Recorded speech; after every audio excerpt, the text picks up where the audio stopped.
Welcome to the fascinating world of Vedas, undisputedly the oldest written literary and philosophical text in the world. From the mundane to the intellectual, the Vedas are packed with incomparable insights into virtually every aspect of life. Compiled over several centuries, the Vedas leave no aspect of the human condition untouched. Above all, they give us a ringside view of the people, the society, and the culture of those times. And helping us understand the intricacies of these ancient texts is Dr. G. Ramakrishna, renowned professor of English and distinguished scholar of Sanskrit and Vedic literature. And therefore, in the Almirah of books chronologically arranged, if there be any of human making, the first place will always belong to the Rig Veda.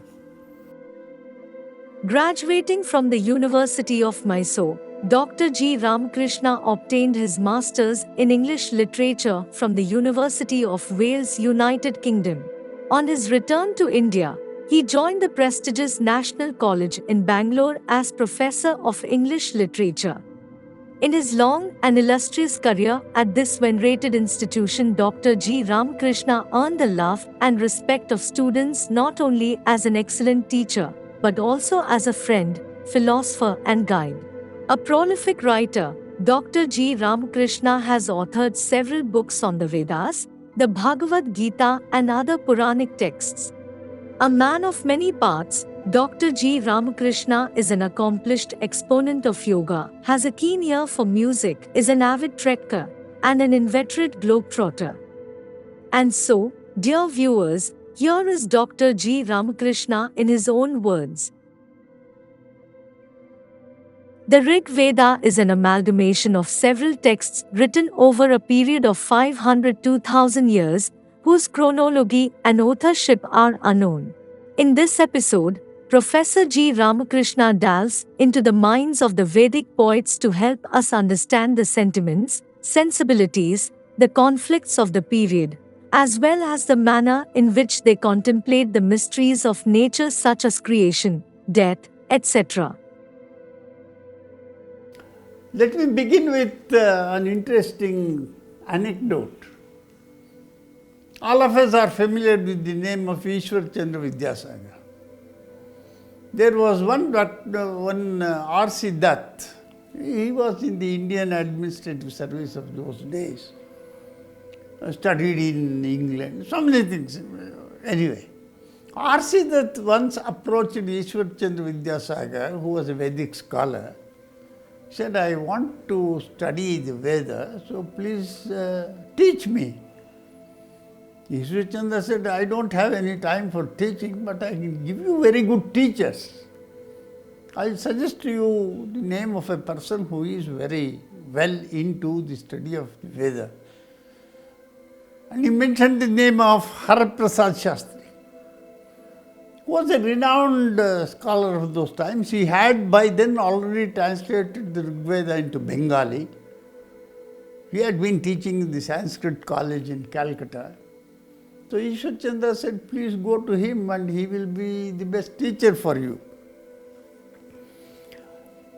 Now what is Haraprasad Shastri's own analysis of the approach to Rig Veda? He said, if you have an anthology of poems like you have in the Golden Treasury of Songs and Lyrics, Palgrave was the editor of English poems from the most ancient times to the most modern according to the chronology, when Palgrave was there, early part of the 20th century. So he said, this is arranged in a chronological order, from the pre-Shakespearean period to straight up to the pre-Eliot period, for example. Hundreds of poems. And then you know the name of the author, and sometimes you don't know, and then you say anonymous. In fact, we used to have a joke about who Mr. Anonymous is, whose poem is there in Palgrave's anthology. Now, Hariprasad Shastri said, suppose you remove all the names from the golden treasury, names of the poets, their period. And then instead of arranging it chronologically, you just put it at random. One here, one 18th century poem, 16th century poem. What would be the character of Palgray's golden treasury then? Rig Veda has that character. So it is an amalgamation of so many things belonging to different periods. That is why there is a certain amount of confusion when it comes to the study of the Rig Veda. The long and short of it is that the chronology and authorship of the poems in the Rig Veda is something which always eludes us. There are fancy disciplines apart from Vedic literature, for example, today. Everything is Vedic in our context, and everything that becomes Vedic is venerable. So you have Vedic philosophy, Vedic mathematics, Vedic astronomy, Vedic science, Vedic technology. What is Vedic about it? Do you want to confine yourself to the kind of technology that prevailed during the Vedic period when you say Vedic technology is what our country needs? I mean, this is anachronism, impossibility also. The genuine stuff. What really is Vedic life? What was Vedic society like? What were the conflicts, for example, that prevailed during that period? What were their main concerns? What was the kind of experience or mystery when they confronted this world of nature? I'll give you one small example. If you take a high school student of today to the seashore, what kind of reaction do you expect from him? He says, these are waves, and the waves are of this kind, it is coming from that direction, and sometimes there is the ebb, sometimes there is the tide. I mean, you are familiar with it. The Rigvedic poet was simply flabbergasted. He said, look at this ocean. Back in my village, when there is heavy rain, there is inundation. Water overflowing. We have several incidents of that kind today. But look at this sea. It never overflows in spite of the fact that so many rivers flow into it. I mean, look at the kind of mystery that is associated with this phenomenon called the sea. The way in which you react to it now and the way in which the Vedic poet reacted to it, it is based on the kind of experience that varies from time to time. So the kind of mystery that he experienced and articulated must be different from the kind of experience and mystery that you experience today. So we must look at the text by going back to the sensibilities, possible sensibilities of the period. What conflicts did they have and what poetic excellence did they have? I think most of us are familiar with, maybe for the wrong reasons, but then there is this stanza in the Rig Veda somewhere, in the Purush Sukta. He said stanza, but if you call it mantra, I have no problem. Usually we call the stanzas of the Rig Veda as mantras. Brahmanosya mukhamasid, bahu rajanya kritaha, uru tadasya dvaishyaha, shudra.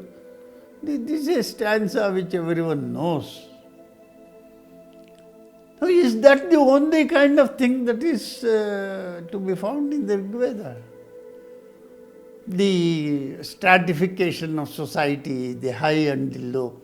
At what phase of the evolution of the Rig Veda that this figure, it does not belong to one period, as I already told you. The Rig Vedic text contains poems which belong to a very long period, maybe almost 500 to 1,000 years. Because we'll go on adding and editing and so on. For example, you see there is one other mantra in the Rig Veda somewhere. It is from a hymn addressed to the forefathers, Pitrus as they are called. I mean, look at the sentiment of Brahmanosya Mukhamasi, which is a social division of society. A hard and fast rule being prescribed about the status of different individuals within the society of ours. But there are other sentiments also. This is a stanza which is addressed to the forefathers. The poem says, "Oh dear forefathers, you are dead and you have to depart. Go with equanimity. Don't be under duress. You have to go. Well, go. There is a sense of fulfillment in your life and have that as your treasure. And you are going to the world up there and you are going to join the forefathers. Where is the point in regretting? It's good. You are joining the forefathers. And your righteous life has blessed you already and there is nothing for you to feel extremely worked up. No distress. Go happily. Leave behind your failings and go to the abode of your ancestors." I mean, the kind of sentiment that is articulated here is one of acceptance, not being divisive, not being of a complaining mood and so on. Sanghachasva pitrabhihi Sanyamena. With equanimity you go, not that disturbed state of mind. Ishtapurtena parame vyoman. Hitvaya avadyam punaha. Whatever distasteful thing you had in experience, leave it behind. Go with a chaste mind.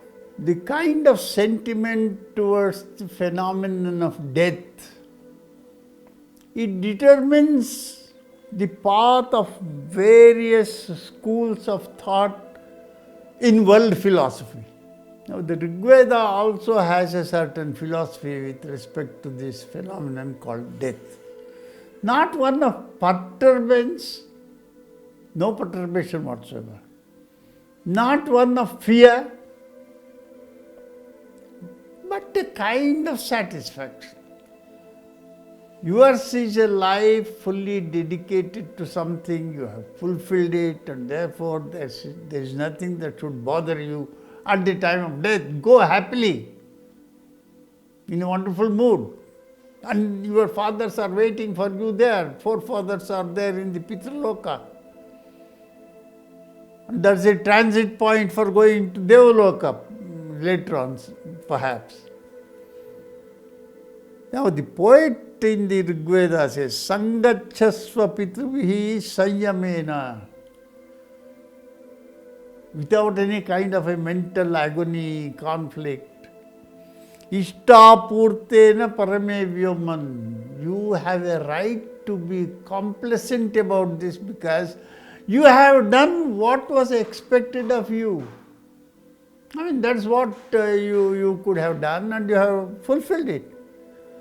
So, hitvaya avadyam punaha astamehi. Leave all these things behind now. Like the sun setting, you also are now setting. Go. Sangachasva tanva suvarchaha. Go and join the Pitrus. Now, this attitude towards death tells you something about the calmness of mind that they could develop in the context of one of the most mysterious phenomena which haunt us even now. I mean, it's a question of your attitude towards this inevitable phenomenon called death. And the Rig Vedic poet wants you to take it in your stride calmly. In other words, this is an indication of the mental setup which they were recommending and trying to inculcate. Or take, for example, the mystery of creation of the world. Whether the word creation should be used at all when you speak of the origin of the world, you know there are disputes about it. In any case, here is the world. How did it come into being? You say Big Bang and so many other things, but please don't imagine that you can expect the Rig Vedic poet to be speaking of the Big Bang. He is baffled. Ko-adha Veda, whoever has understood the exact nature of creation. Kuta ajat, where did it come from? Kutayam visrishti, and when it dissolves. You say that there is the end of the kalpa and all that. What is this phenomenon? Arvag deva asya visarjanena atha ko Veda. Whoever knew? Maybe the gods themselves did not know how it came into being and how it was going to end. We say that the Veda contains everything. If it had contained everything, this kind of a stanza would have been impossible. That they accept the fact that this is as yet unknowable is part of the culture of the period.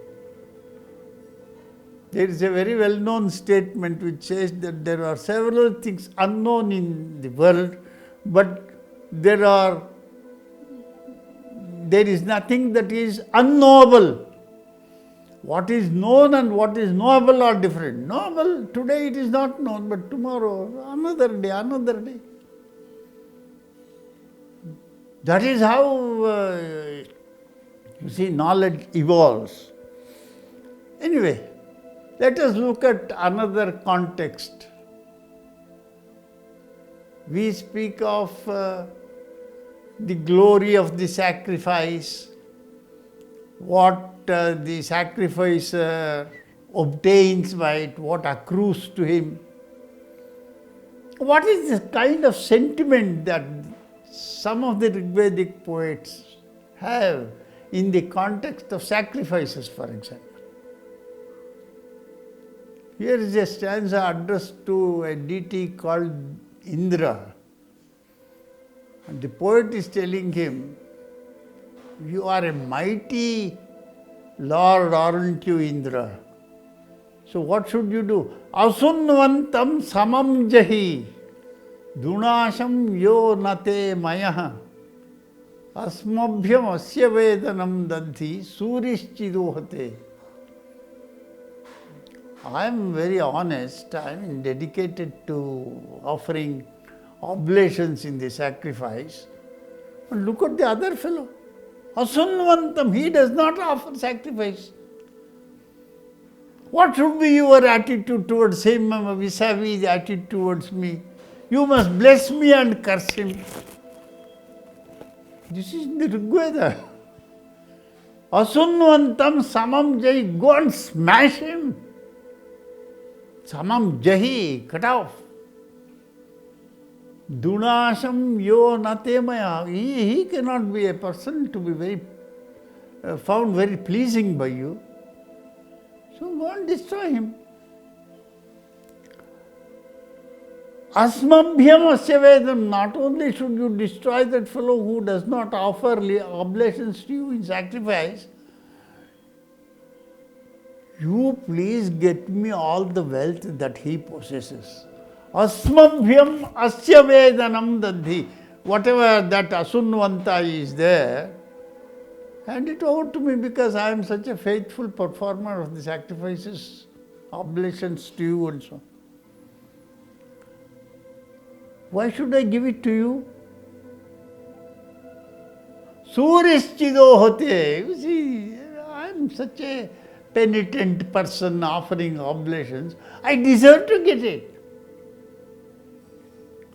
So, the way in which they look at sacrifice, and also the kind of doubt that they express in the context of what accrues to you because of the oblations that you offer in the sacrifice. There is that kind of doubt expressed by them even at that stage. And they did not have any qualms about it. You see, that fellow is not righteous, and therefore you kill him, hand over his property. Property is important. I must get his property. Otherwise, where is the point in killing him? Go to another kind. I mean, we shall first get introduced to some of the general patterns of life and sentiments and things of that kind, and then go more deeply into certain of the other aspects. There is a hymn in the Rig Veda called the Gambler's Hymn. He is a gambler. And there is an introspection about his activities. Sits calmly sometimes and quietly analyzes the way in which he has been making his life miserable, and also making the lives of others miserable. And the kind of wrath that has been induced in the dear ones related to him, maybe his parents, maybe his wife, maybe his brothers. So one thing is definite. Gambling was not unknown to the Vedic people. They had a special place for gambling. They used to go there, and what stakes they used to have, we do not know anyway. Then here is the introspection of the gambler. He says, what is this miserable life of mine? Given to this gambling, I have destroyed my entire life. My father does not show affection towards me. My mother does not even look at me. And my wife, well, she may not rebuke me harshly, maybe because she cannot do that, but that feeling is always there in her, latent in her mind.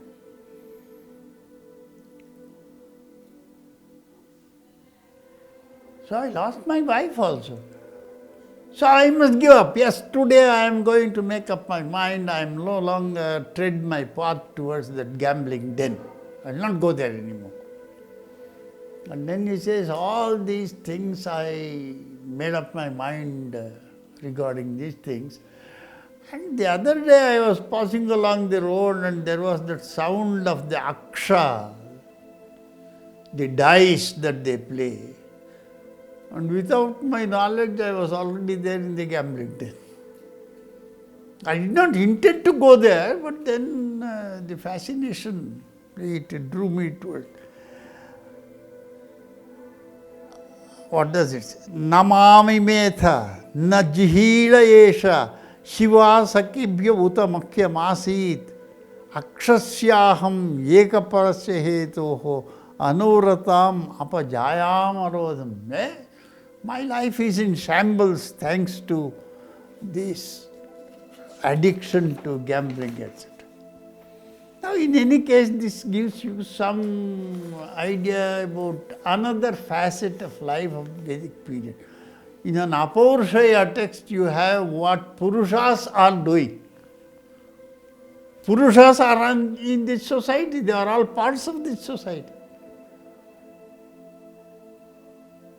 Why should an Apaurshaya text speak anything about gambling after all? Now let us look at another kind of sentiment that many Vedic poets were fond of. There are several hymns addressed to a god called Varuna. It's not the same Varuna of the epic period in our tradition. In the epics, usually Varuna is considered to be the god of the sea. But in the Rig Veda, he is not associated with any particular natural phenomenon. He is above all the other deities in a way, and he is the person responsible for protecting the moral grandeur of the community, ensure that everything goes smoothly and there is no evil, then the sense of repentance in the mind of man and all that. One of the most beautiful hymns in the Rig Veda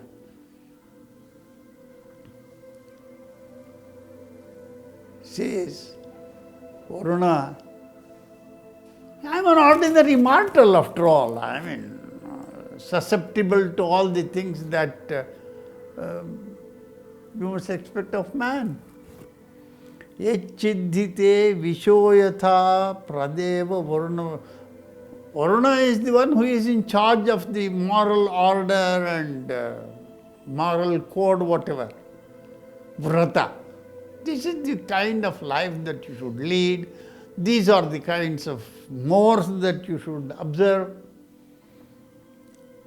Then the poet here is saying, Varuna, I know all those things, what you expect of me. But then I am an ordinary mortal, what can I do? So sometimes knowingly or unknowingly I transgress some of the moral dictates.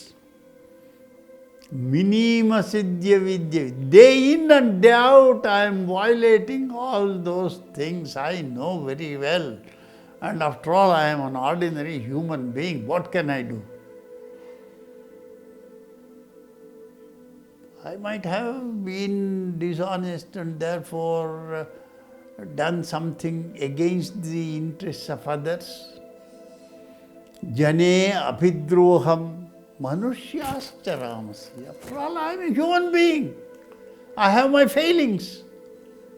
So I might have done something which is immoral. Achitti yet tava dharma, knowingly or unknowingly, if I have transgressed any of the moral doctrines that you prescribed for me to practice, my dear Varuna, don't get angry with me. Manastasmad enaso deva ririshaha. Don't get worked up against me because I have transgressed something. So he has a sense of morality. But then he is also conscious of the failings. And then all that he can do is to make an appeal to God Varuna and say, you see, put up with us. In Kannada we have the word namrate. This is one hymn where that namrata, being docile, subjecting yourself to, you see, a secondary position, lowering your status in a way, accepting that. This sense of sin and goodness, for example, good and evil, they do not speak of papa and punya in the sense in which, let us say, the Ramayana or the Mahabharata will dilate upon. But there is this element of collective consciousness and the failure in the midst of a society in which collective consciousness must have been the rule. We shall come to this a little more elaborately later on.